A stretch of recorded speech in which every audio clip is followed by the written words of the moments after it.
Education Services. How's it going? Good. Not bad. What you looking for? Oh, just looking around. I like old buildings. Always fun. Yep, have a good one.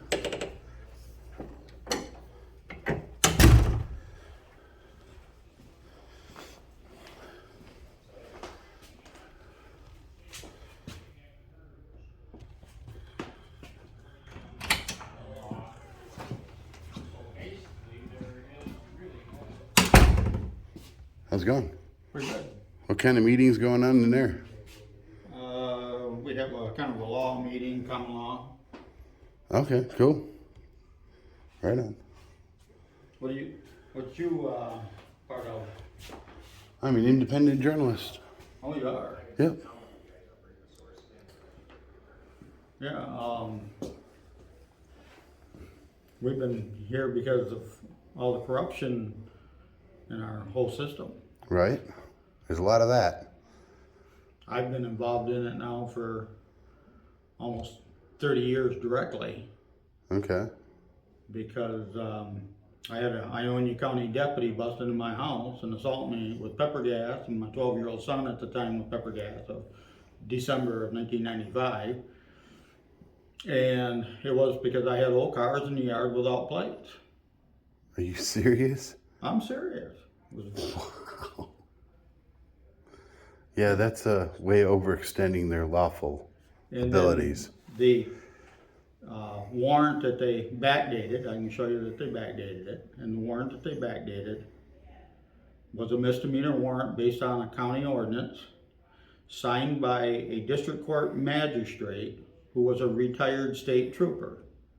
So he didn't meet the detached and neutral magistrate status. And on top of that, he was supposed to file a bond with the county treasurer. At the time, that's what the law said. He didn't do that. Hmm. There you are. What's up, man? Yeah, I was wondering where you went. Oh, I was in that courthouse. He's giving me the lowdown on the corruption here. Oh, yeah, that didn't surprise me. I've had people email me and make comments about Berry County and how Yeah. corrupt they are. I'm surprised they let us in the courthouses. So with am no I. problems. Oh, you went in that Yeah, one? the only thing they got is the sheriff. He's part of this group. Because he doesn't like what's going on. But, You know, I had Berry County. Remember the first time we went to Berry County Sheriff's Department that night? Mm-hmm. A couple days later, he called me and left me a voicemail. I tried to call him back, but he never reached back out to me. Okay. well, Yeah.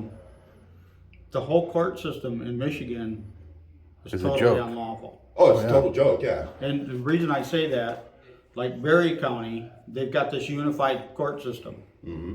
That's absolutely impossible to have. Mm-hmm. Because the Constitution, Article 6 of the Michigan Constitution, Section 1, says there's one court, Right. and it will be divided into a Supreme Court, Court of District and Appeals, circuit. No. Circuit Court, which is the trial court. Right. Then it says a probate court and other courts of limited jurisdiction that the legislature by 2/3 shall create. Right. That's the district courts. Right. Mm-hmm. Now, there's no place in there in the Constitution, like it's Article 6, Section 13, and that is the circuit courts. And the only thing the legislature has the power to do is prohibit them from hearing a certain thing by law, which they did. They said that district courts have jurisdiction up to $25,000 on civil cases. Right. So that would have been, but where did they get the authority to put friend of the court as an office within the circuit court? Right. Yeah, that Right. should be in the district court. Right. It can't be. You got basically an executive office placed within The a court. judicial court. Yeah, that's all friend of the court is an executive office Now, to they also handle child support and all that And shit. they also put an office of friend of the court within the state court administrative office. Huh. There's not even a bylaw in Article 6, Section 3 for the state court administrator. There's not even a bylaw. It says Interesting. they have a chief judge and that the courts will appoint the state court administrator. Right. So there's nothing in there for the legislatures. And then if you go back into our history, we've got, it was in volume 43 of the Michigan compiled laws, and it was on the end 641 of the page, and it comes out and says head notes to the governor. And it says, "Dear Governor, the legislature passed this act telling us we have to do the court recorder's job. The court recorder is a constitutional office. We have no authority to overtake this constitutional office. We cannot comply with this act." Well, then a few years later, you got Frank Kelly was our district court, or our attorney general for Michigan. And he come out and said in 4735 that the legislature nor the governor have authority to create a commission to look into what the State Board of Education was doing, because the State Board of Education was a constitutionally created office, and that they couldn't come in and oversee Right, they have what the the people had separation of created. powers. So, I mean, we've got such a mess. Oh, yeah. Now, our Michigan State Police, they're corrupt. Oh, yeah. Because first of all, it says they're conservators of the peace. Well, They work for the governor. They're not conservatives of the peace. Article 6, Section 29 said the judges and justices of the court shall be the conservators of the peace. So now the office was created by Constitution. So now how do we take and have the legislature create more offices as conservator of the peace? And so, you know, and they weren't at common law because there was no state police until 1935. Right. Interesting. And Very And interesting. then Public Acts 58 of 1935 was the state bar, and 59 was the state police. And if you go look, I think it was Public Act 11 of 1935, they created the Corporations Exchange Commission. There it is. But now, Corporatization of America. now you heard that you got the legislature had give the governor all that power, and they took it to court, and they said, no, you can't delegate your legislative power Right. to the governor. So now, how is it that you got the governor doing the corporations? Because that all has to be legislative acts.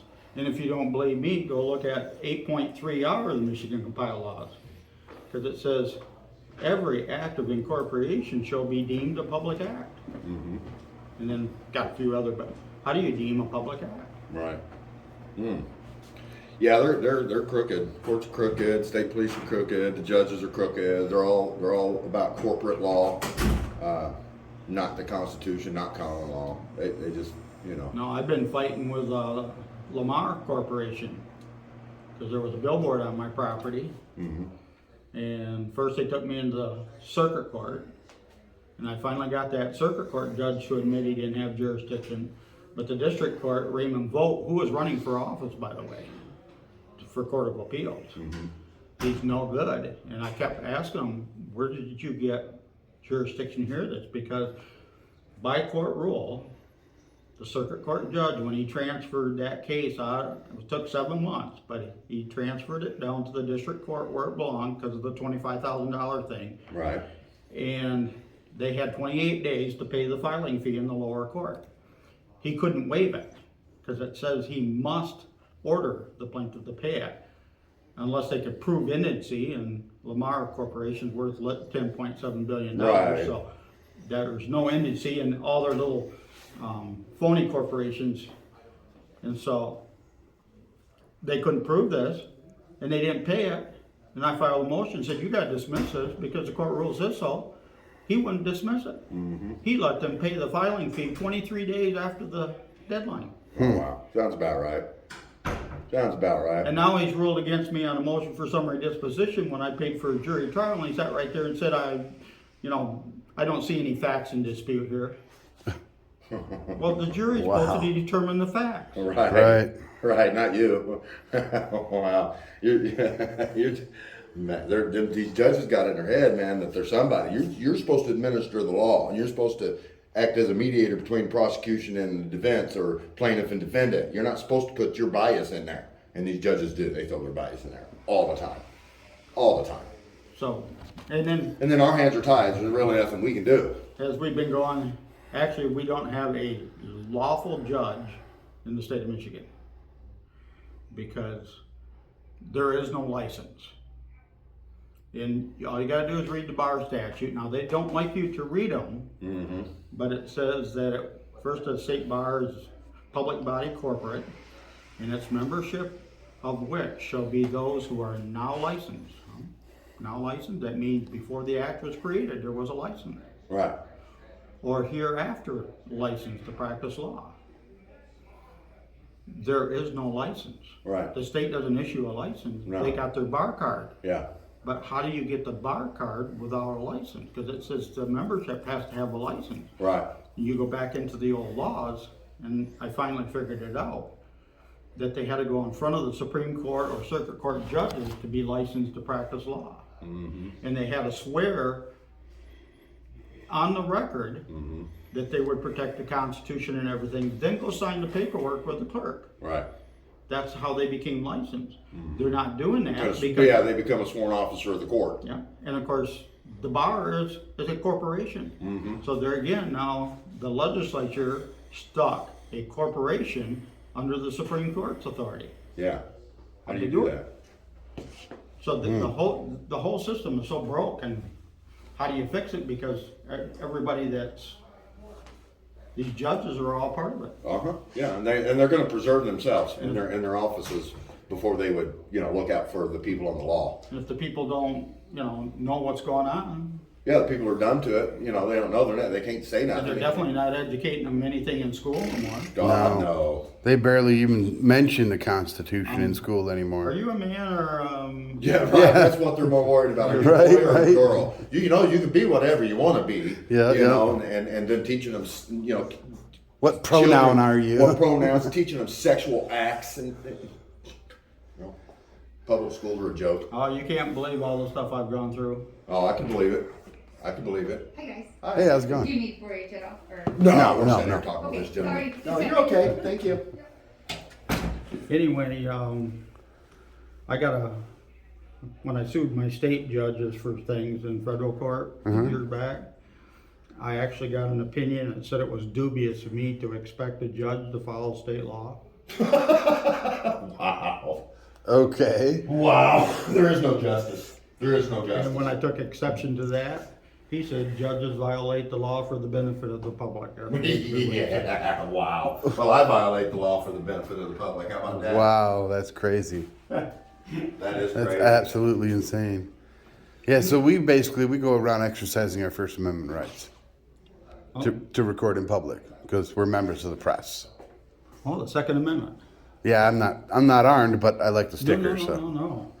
Second You got- Amendment protects the first. Yeah. You gotta look at, the Encyclopedic Law Dictionary, 1922 is the only one, and it defines keep and bear arms. Okay. What Yeah, year arms is doesn't that? apply to just It's guns. Okay. It defines any type Type of in the arms. encyclopedia, go to the Google books, type in Encyclopedic Law Dictionary, 1922, and you go to the K section, which is, I think around 500 or a little further down, you'll find the K section, and it says keep and bear arms. Is that the It says sheriff we in have a there right now? to everything. Yep. That's the sheriff in there now? This is a public meeting? Yep. Go on in. Oh, heck yeah. Identify yourself and go on in. All right. Yeah, he's standing up there talking. Cool. Let's go in. Somebody was. The Declaration of Independence. They couldn't constitute something that broke the Declaration of Independence. Yes, they can, and they do every day, because if you don't advise them that you're under common law, if they're under statutory law, it's in our Constitution, Article 3, Section 7. They are on their playground, you are on your playground. Again, Secretary of State cannot give out an ID unless you cannot get a resident license. If she's found under 257, she cannot issue a license unless she can prove your U.S. legal citizenship. Otherwise, she can't give you one. It's against the law for her to give you an ID unless she can prove your U.S. legal citizenship. So if you got one, you have to be open to play Monopoly at McDonald's to US legal residents only. And if you have one, then she can't issue it without it. Excuse me, who are these guys, do you know who this is? No. What's up, fellas? How's it going? 1A auditors and other auditors that we've enjoyed the channel of. I'm hopefully the Crusaders, because there's some Michigan guys. I'm a Michigan Constitutional Crusader. I'm I-5s. You know, I'm freaking media. invited you Oh, guys you're to this free. meeting. Can I? What's- It's a pleasure. It's a pleasure Did to finally you? put the face to the names. How's it It going? sure is. Thank you guys for what you do. Yeah, appreciate it. Well, we finally showed up. I heard the sheriff was in here. The Thank you. sheriff in here? Never answered me. The sheriff's in here? It's a blue shirt. I believe you called me one time and I called you back, but I never got a response back from you. Oh, good luck. I showed up at the sheriff's department one night Yeah, you recording, and then I got a call a couple days later from you saying you wanted to talk to me, and I tried calling you back and just.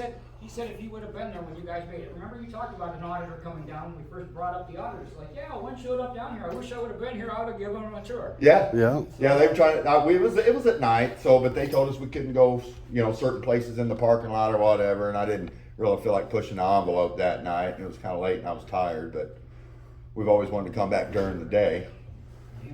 Yeah, you Awesome. made it. Yeah, the sheriff in Lake County took us into his office, and Yeah. he was awesome. He's an awesome sheriff. He came down here for a few meetings, but this is a real non-formatted, open to the public type thing, and Right. unmoderated. So some of Awesome. us in the past have gotten a little loud with each other, on each other's nerves. And Right, right. I It think that happens. Lake County sheriff decided I don't need to be down here sitting in a ruckus. Awesome. Well, I want to shake your hand, Sheriff, if you don't mind, when you get a chance. Mike right here, now. Awesome, brother. There, I'll come on up. Yeah, I got a suggestion for you there. Right. And you probably know more than anybody in the county, or as much as anybody in the county, about voter fraud. And you deserve to be heard, but it's also for you to be heard by the commission. So, county commissioners, so why don't you put together, you probably got a lot of information already, a paper telling about all the discrepancies that have happened in the election and the potential opportunity for fraud in the election. That's fine. And put that all on a paper now, and then someone like me, I only have 3 minutes, and I could read off this paper. Point 1, point 2, point 3.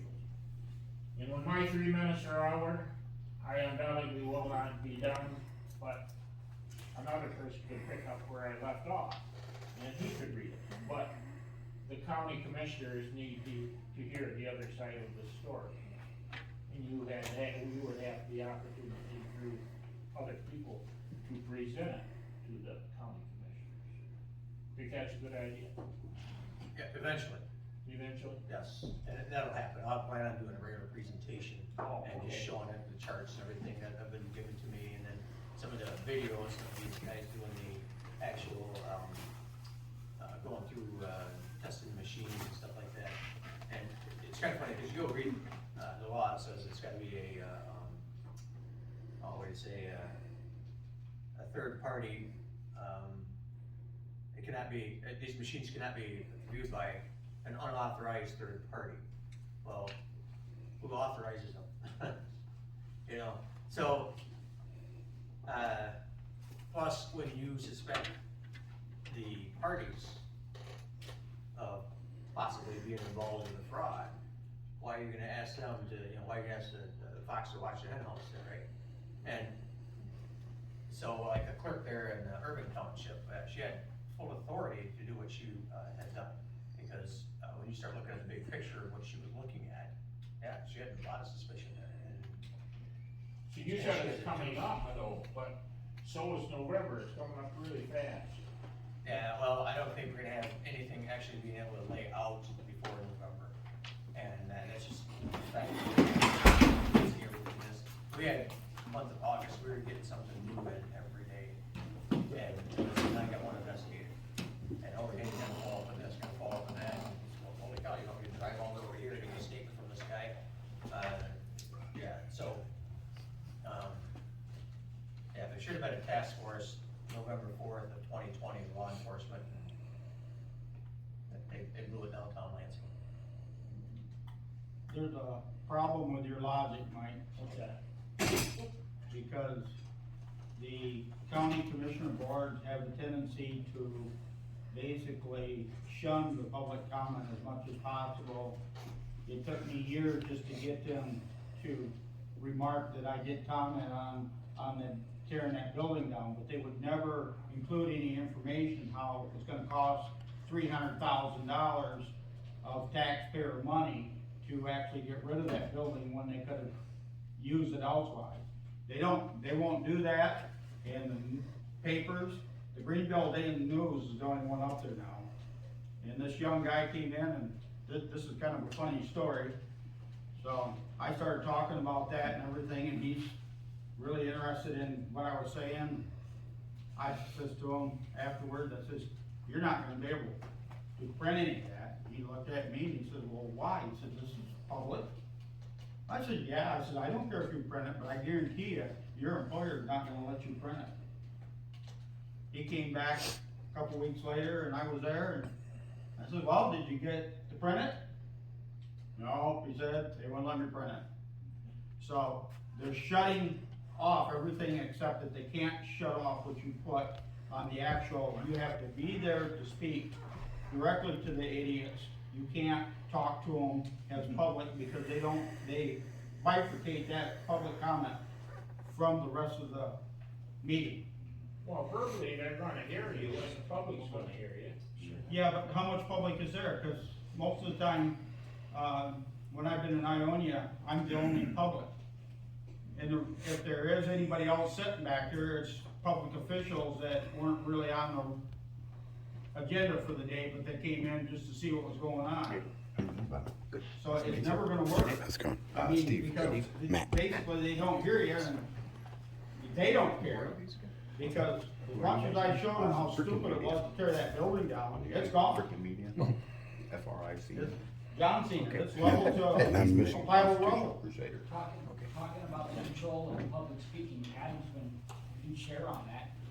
We're always gonna look out for constitutional sheriffs, always, 'cause not all of them are. In the Constitution. I just got arrested in Calhoun County 2 weeks ago, trying to go into the courthouse and record. They cuffed me up, charged me with resisting and obstructing and trespassing. I didn't even get past the security point. They slammed him against the wall. He had a big old black eye. Set 2 days in jail over What I it, understand is this. just for trying to go in the courthouse and record. I just went in the courthouse over here, no problem. They said, no. In front of the court, And I that's tried the telling them, agency. there's a court rule that Agency says I should can hold do the this. hearing. You even have it on the wall, The Rick, it head says that of the I can't agency record individuals without their permission. Should hold a hearing But between it says I an can record agent them. and you. So, yeah, Okay. that's a fight I'm gonna have to Hey, guys? take on probably, sorry.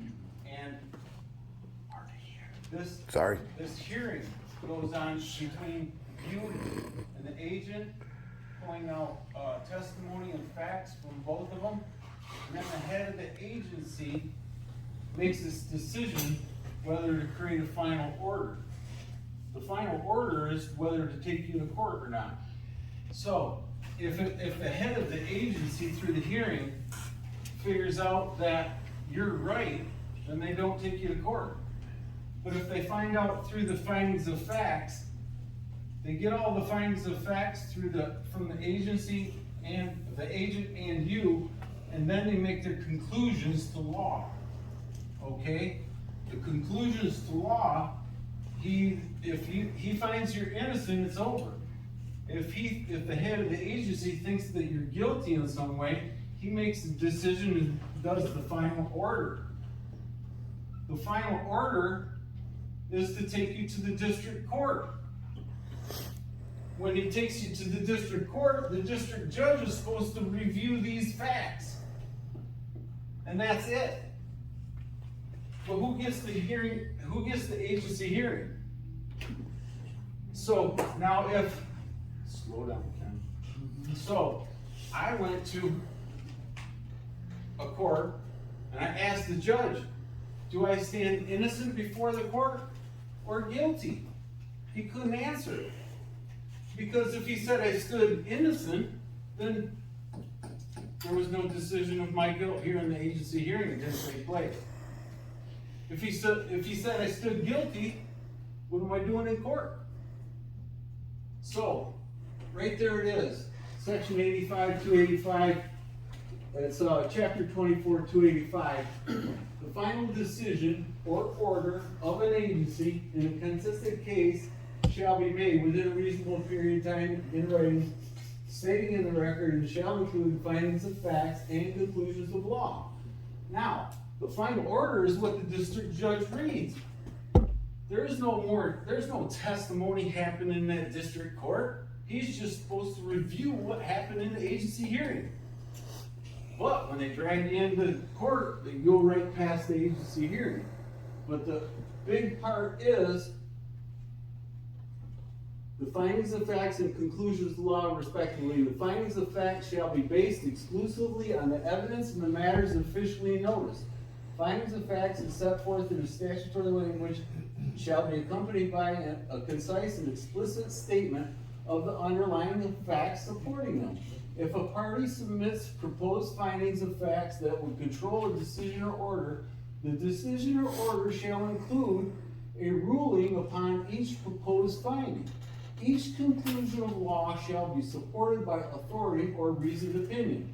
A decision or order shall not be made except upon consideration of the record as a whole or a portion of the record as may be cited by a party to the proceeding and as supported by in accordance with the competent material and substantive evidence. A copy of the decision or order shall be delivered or mailed immediately to each party to his or her attorney of record. When have we gotten one of those final orders mailed or given to us? Never. That's the big due process in the administrative thing. Okay, Ken, what's your objections? No objections, I think you're really clear with that. And as far as the administrative agencies and right here in that 50-year roadmap thing that I talked about from 1974, it says the first major way in which the Attorney General can protect the public interest is through his power to represent all state boards and agencies. And they even footnote that as 16, it's written right there. All agencies and all departments in all the government are represented by the Attorney General. So the head of the agency is the Attorney General. The agent you're dealing with is the local prosecutor on behalf of the Attorney General.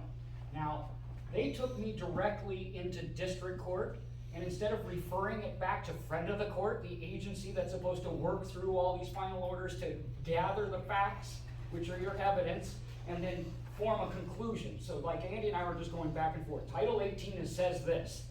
What's written is a fact. That's your underlying facts.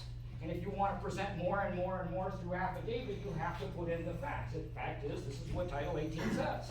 But the conclusions of law was the next thing we went to, between Andy and I going, oh, that's your conclusion, well, that's your conclusion.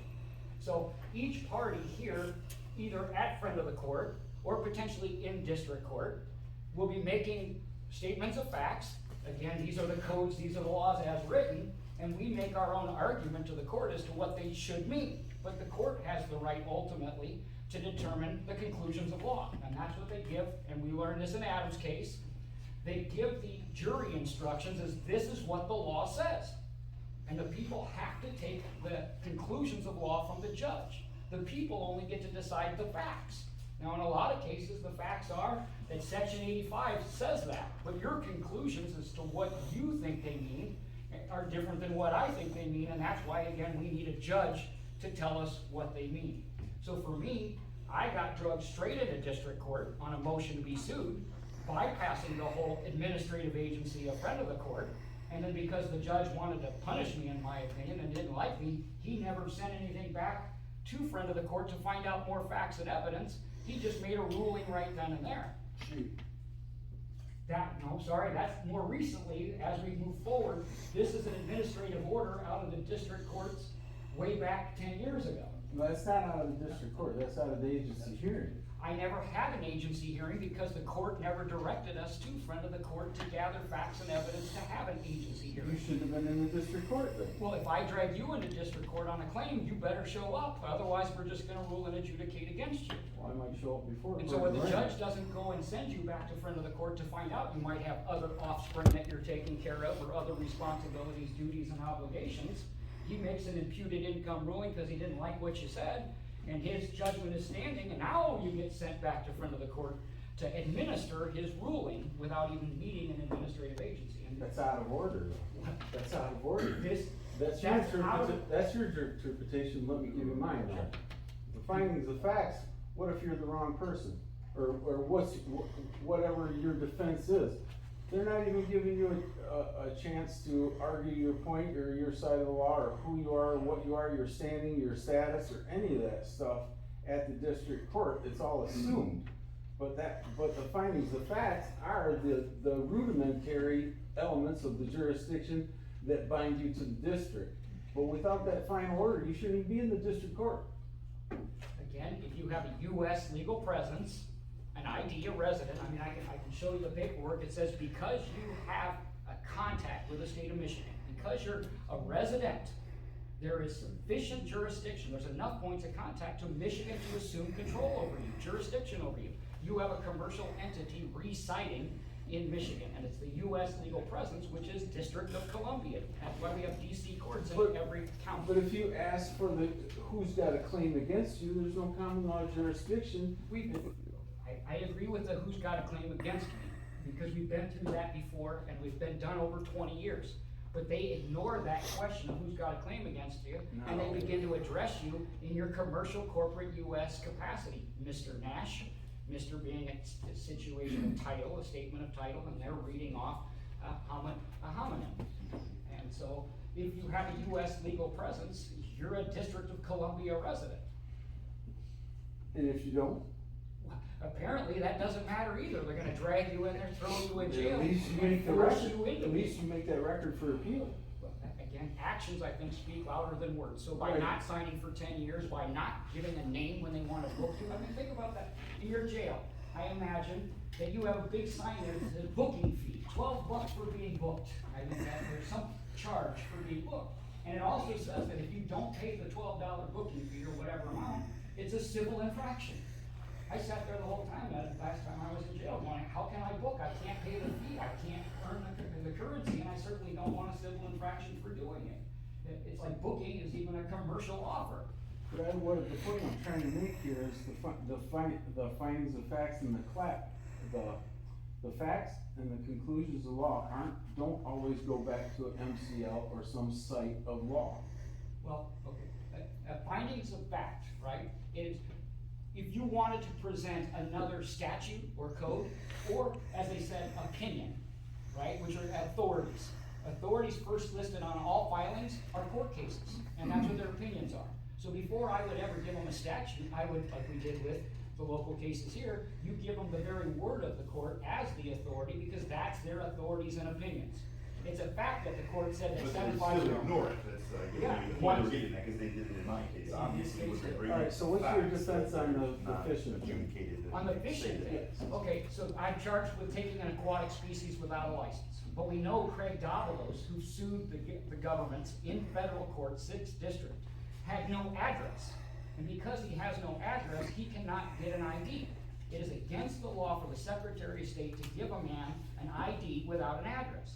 And Craig's point was, without an address, it would be a felony for me to put an address on there that's not mine, and then sign it under penalty of perjury.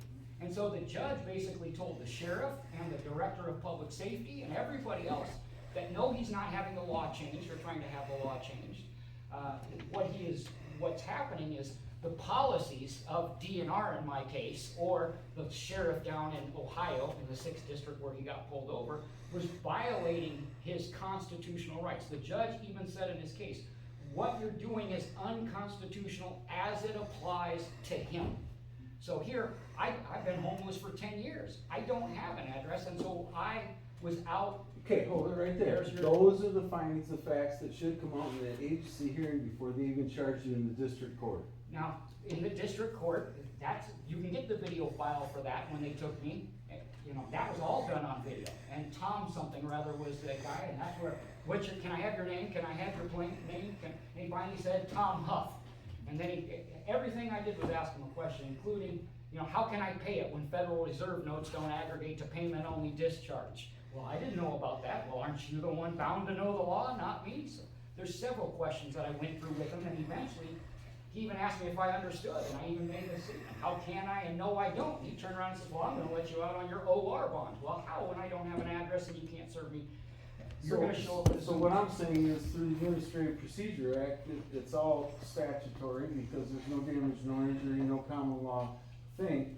And all the arguments you're making should be made in that agency hearing before you. But you don't get it. I know. Took me on That's that. an administrative hearing. Yeah. That's in the district court, because that's an administrative agency that was created by the state, and it says Remember, they they are merged the administrative courts. tribunals. Which is the common law That's process. his the state goes administrative. through. They're pulling this game on us. Yeah, it's just They that. created all these garbage, Nobody's demanding the hearing.